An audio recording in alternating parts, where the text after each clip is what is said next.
está aqui falando de ruína, né?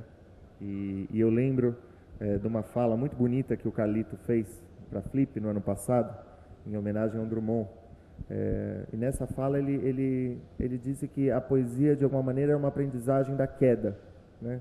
E eu queria te perguntar, queria pedir para você discorrer um pouco sobre isso. Eu acho que eu enxergo muito isso na tua poesia, né? Dessa aprendizagem da queda. Tem um poema do Carlito, muito breve, que chama Serpente, que é assim: o nome como veneno e o poema como antídoto, extraído do próprio nome. Queria que você falasse um pouco dessa origem de antídoto e de queda que carrega a tua poesia. Bom dia a todos. Agradeço aos organizadores pelo convite, pela oportunidade de estar aqui. O gelo não está totalmente quebrado, foi muito bem quebrado por ele, mas eu tenho cada vez mais problemas assim para falar, porque a minha relação com poesia e com obra de arte em geral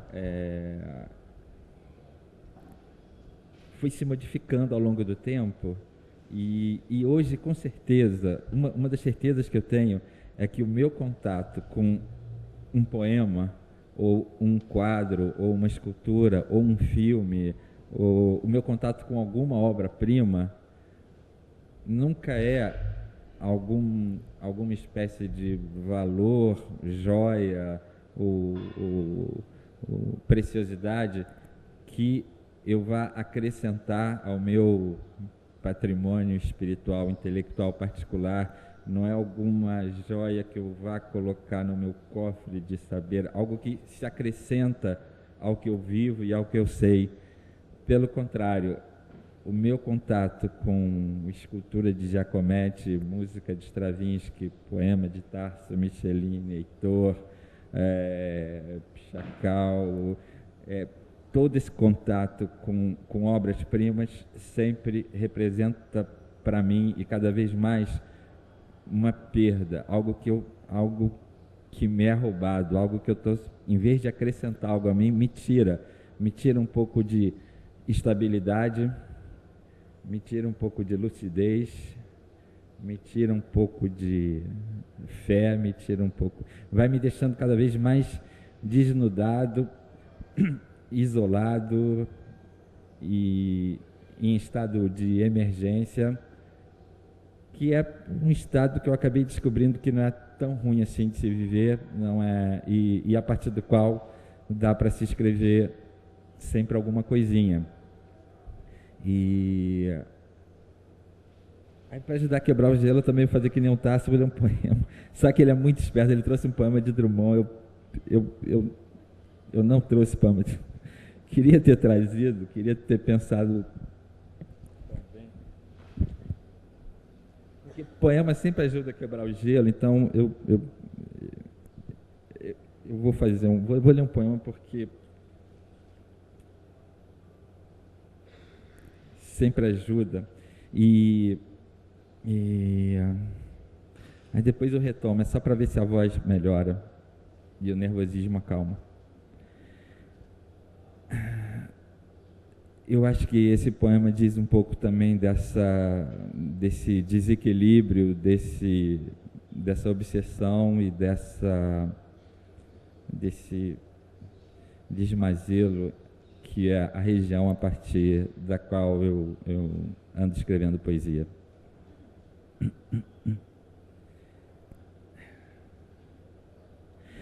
Derrapagem, após a derrapagem, logo após a derrapagem, a moita de espinheiros, logo após a derrapagem, junto à moita de espinheiros, logo após a derrapagem, lataria junto à moita de espinheiros, logo após a derrapagem, as pontas espinhentas da lataria junto à moita de espinheiros, logo após a derrapagem, como a ferrugem nas pontas espinhentas da lataria junto à moita de espinheiros, logo após a derrapagem, mas o poema ia crescendo, como a ferrugem nas pontas espinhentas da lataria junto à moita de espinheiros, logo após a derrapagem, animais de beira de estrada, mas o poema ia crescendo, como a ferrugem nas pontas espinhentas da lataria lataria, junto à moita de espinheiros, logo após a derrapagem. Ao old music dos animais de beira de estrada, mas o poema ia crescendo, como a ferrugem, nas pontas espinhentas da lataria, junto à moita de espinheiros, logo após a derrapagem. Com tanta lua, a old music dos animais de beira de estrada, mas o poema ia crescendo, como a ferrugem, nas pontas espinhentas da lataria, junto à moita de espinheiros, logo após a derrapagem. Estranha coisa toda não parecer um pesadelo, dizia Aníbal. Com tanta lua, a old music dos animais de beira de estrada, mas o poema ia crescendo, como a ferrugem, nas pontas espinhentas da lataria, junto à moita de espinheiros, logo após a derrapagem.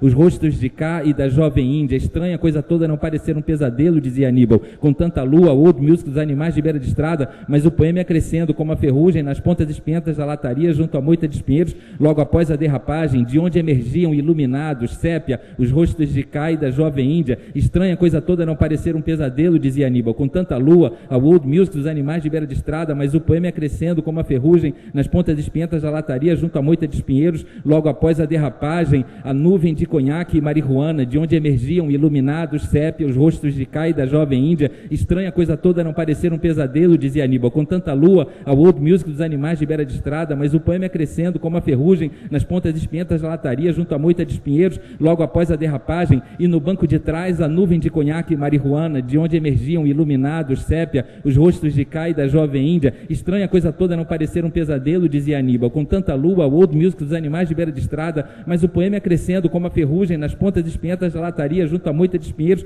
logo após a derrapagem. Havia um amor fazendo tudo doer, e no banco de trás a nuvem de conhaque e marihuana, de onde emergiam iluminados, sépia, os rostos de cá e da jovem Índia. Estranha coisa toda não parecer um pesadelo, dizia Aníbal. Com tanta lua, a old music dos animais de beira de estrada, mas o poema ia crescendo, como a ferrugem, nas pontas espinhentas da lataria, junto à moita de espinheiros, logo após a derrapagem. Mas é claro, havia um amor fazendo tudo doer, e no banco de trás a nuvem de conhaque e marihuana, de onde emergiam iluminados, sépia, os rostos de cá e da jovem Índia. Estranha coisa toda não parecer um pesadelo, dizia Aníbal. Com tanta lua, a old music dos animais de beira de estrada, mas o poema ia crescendo, como a ferrugem, nas pontas espinhentas da lataria, junto à moita de espinheiros, logo após a derrapagem. Eis a circunstância, mas é claro, havia um amor fazendo tudo doer, e no banco de trás a nuvem de conhaque e marihuana, de onde emergiam iluminados, sépia, os rostos de cá e da jovem Índia. Estranha coisa toda não parecer um pesadelo, dizia Aníbal. Com tanta lua, a old music dos animais de beira de estrada, mas o poema ia crescendo, como a ferrugem, nas pontas espinhentas da lataria, junto à moita de espinheiros, logo após a derrapagem.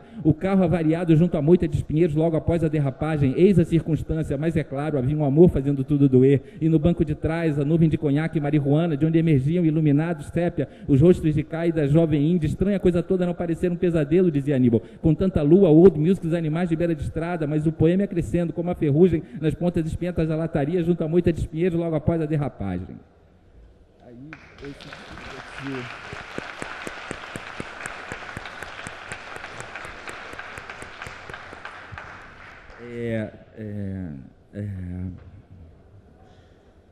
Bom, esse é o poema.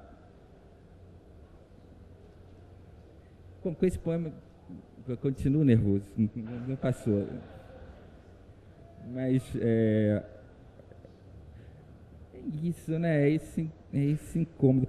Eu estava conversando ali com a Micheline, a gente falou assim, a gente podia só ler poema, porque se a gente for explicar, a gente tira o trabalho dos críticos, né? Porque a gente já faz os poemas.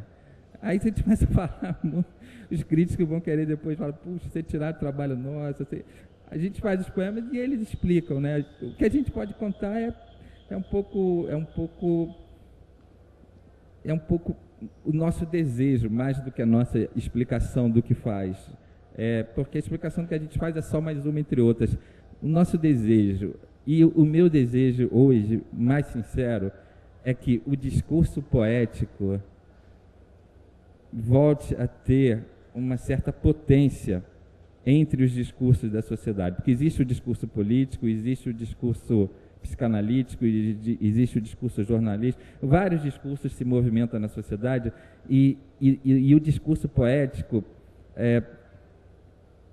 às vezes me dá a impressão de que ele precisa retomar uma ideia de potência, de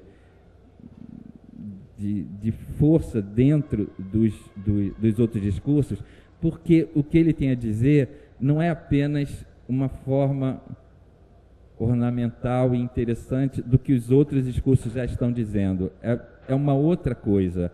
Enquanto o jornal tenta dar um sentido aos acontecimentos. A psicanálise também tem a sua função nisso, todos os discursos sociais tentam mais ou menos apreender um sentido, formar um sentido. A poesia me parece o lugar privilegiado de onde se duvidar da própria ideia de que as coisas fazem sentido, porque muito provavelmente elas não fazem, e sendo assim, o recado que a poesia teria a dar é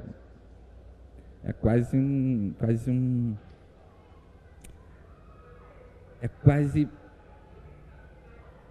complicar a vida das pessoas, gerar mais desconhecimento na vida das pessoas, gerar mais dúvidas e não oferecer respostas e soluções. Se a poesia contiver esse grau de inquietação e potência, eu acho que ela, pelo menos é o meu desejo e a minha impressão de que ela pode voltar a ter uma relevância interessante, uma relevância merecida. Depois tem outra rodada, né? Porque aí eu leio um outro poema, porque realmente é melhor ler poema do que falar. Agora eu vou deixar para a Micheline.